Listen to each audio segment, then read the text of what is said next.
Howdy, everybody. Here's another one that's all played out of A. Pretty much, well, pretty often. So, it's called Down the Road, originally recorded by Flatt and Scruggs. Here we go.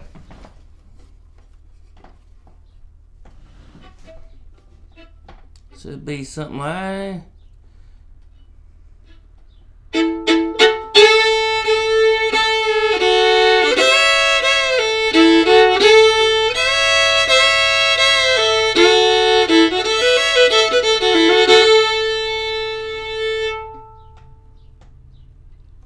And that's it.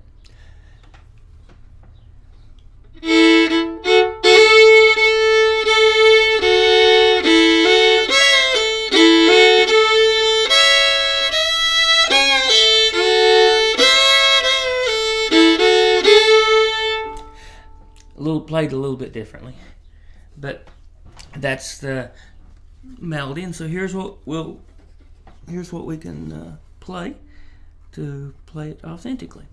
So you would do a little pickup, a few little pickup notes, meaning come in just a few notes to bring your melody, your break into the rhythm.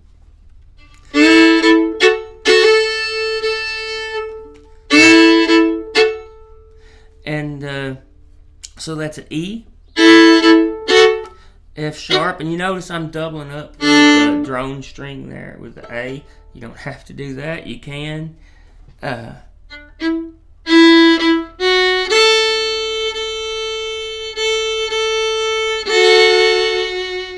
So that's E, F sharp, A, F sharp.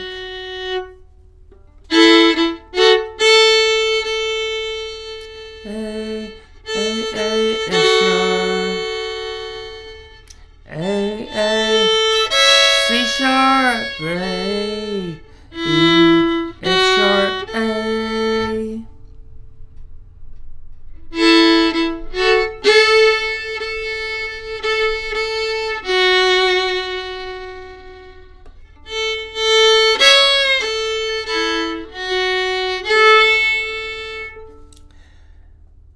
And then it goes, come on girl, line.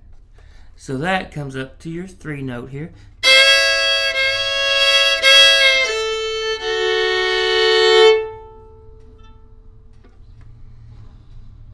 So that's a C sharp. Come on girl, oh no. C sharp, C sharp, C sharp, slide down.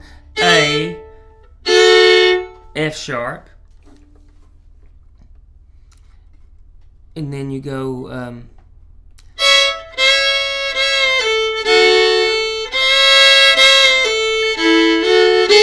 so then you can actually come right back over and do a very similar lick with that C sharp. Most. And so it's just a C sharp, C sharp, C sharp, slide off a little to an A, and then E, F sharp, A. And that's it.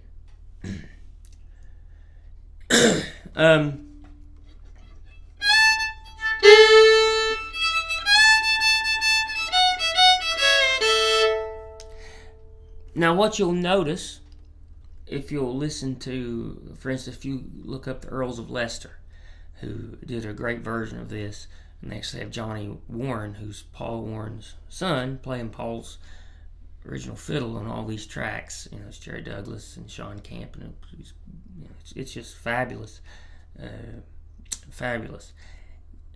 And so, and they're playing all these bluegrass standards by Flatt and Scruggs to honor their legacy. And so what you'll notice at the end of a lot of these breaks is that there's something that happens after it ends playing the melody. So it'd be,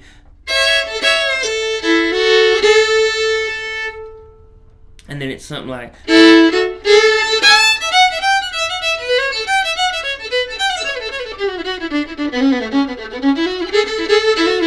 Yeah, I mean they just go forever or something.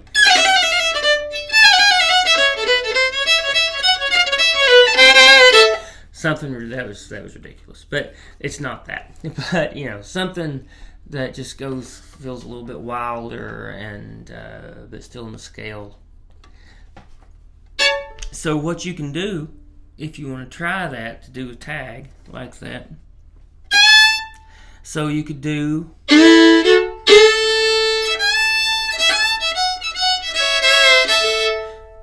something like that. Could work. Just come over and do like an A, E, A. And then same thing with your F sharp note. And then C sharp,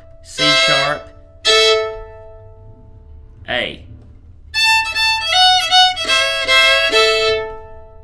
So that would sound like this at the very end.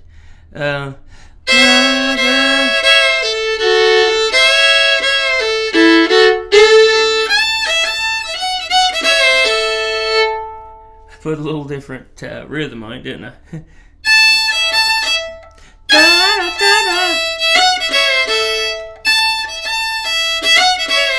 You could do it like that if you wanted. Well, let's see if I can do it.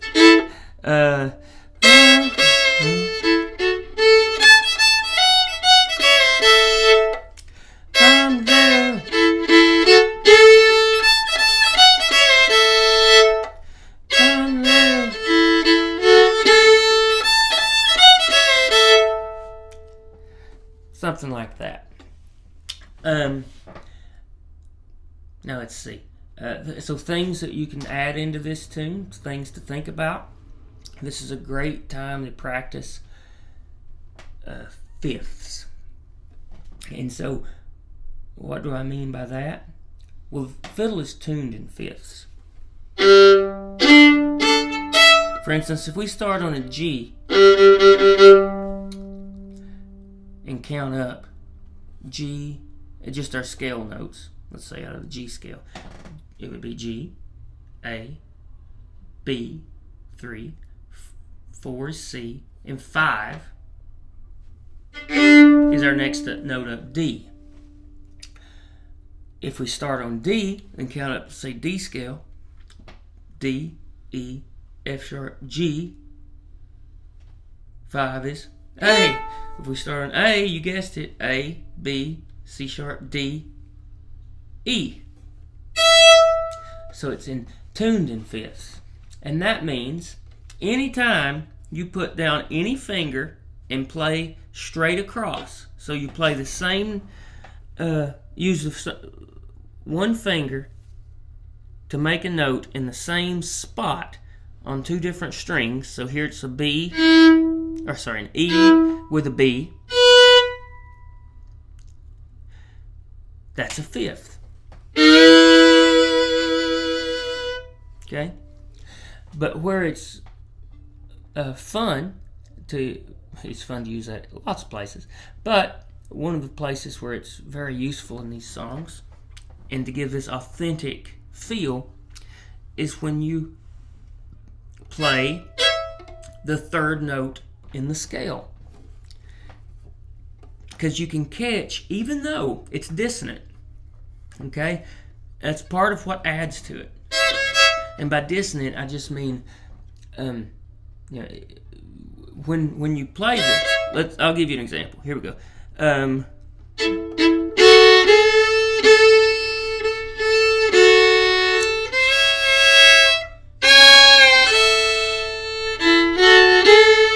Hear that? Like a da, da.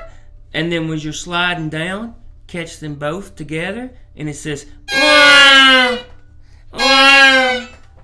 And it's kind of harsh, but in a good way, in a lot of bluesy type music. It's just kind of a wail, and it's used all the time. And so you can practice that. And what I meant was about it not being really in the key. Technically, A major. The A major chord, if you remember when we were talking about chords, just a pure simple A major chord is made up of 1, 3, 5. So that'd be A, B, C sharp, and E. And so I didn't say G sharp because that's the 7th note in the scale. A, B, C, D, or A, B, C sharp, D, E, 5, 6 is F sharp, 7 is G sharp.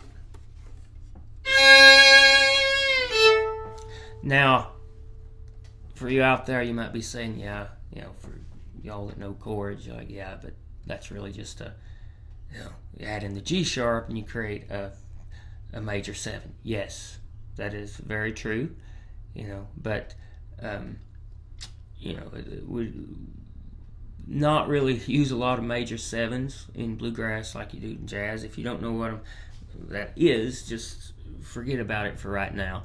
But I just want to clarify in case anyone's out there that's more familiar with chords and theory.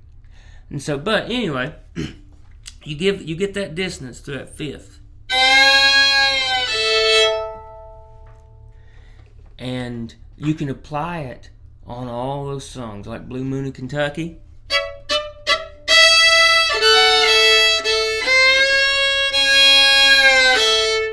And you can even apply it over there on the F sharp of Blue Moon in Kentucky from our previous one, right? Catch that across, that F sharp, catch it with a C sharp, and just...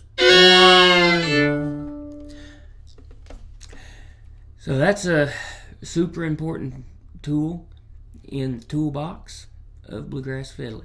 And so I hope that's helpful. We'll see you on the next one.